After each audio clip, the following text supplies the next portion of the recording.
Chemistry का ये रहा एक और इम्पॉर्टेंट क्वेश्चन में कह रहा है बच्चों what happens when anisole is treated with CH3Cl in presence of anhydrous aluminium chloride, जो कि हमारा लोइस एसिड कैटलिस्ट होता है।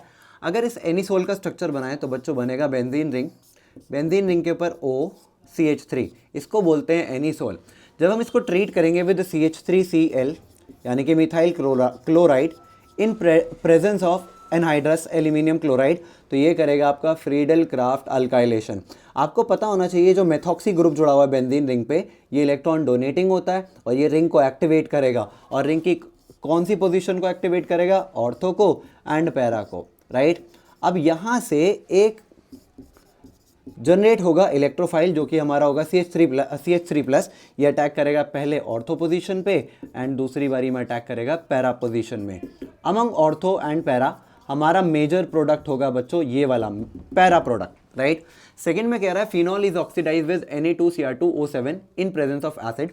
अगर बात करें फिनॉल की अगेन तो बेंजीन रिंग के ऊपर OH, अगर इसको ऑक्सीडाइज कराओगे with Na2Cr2O7 in presence of H+ यानी कि एसिड, तो हमारा हो जाएगा एक्सटेंसिव ऑक्सीडेशन। मीनिंग ये जो फिनॉल है ये पूरा कन्वर्ट हो जाएगा कुछ इस टाइप के स्ट्रक्चर में, दोनों जगह पे डबल बॉन्ड आ जाएगा और इसको हम बोलते हैं बेंजोक्विनोन। थर्ड पार्ट में कह रहा है बच्चों हमारे पास है CH3 3 टाइम्स COH। अगर इसको ओपन करके बनाएं तो ये कुछ इस तरीके का स्ट्रक्चर दिखेगा आपको CH3OH।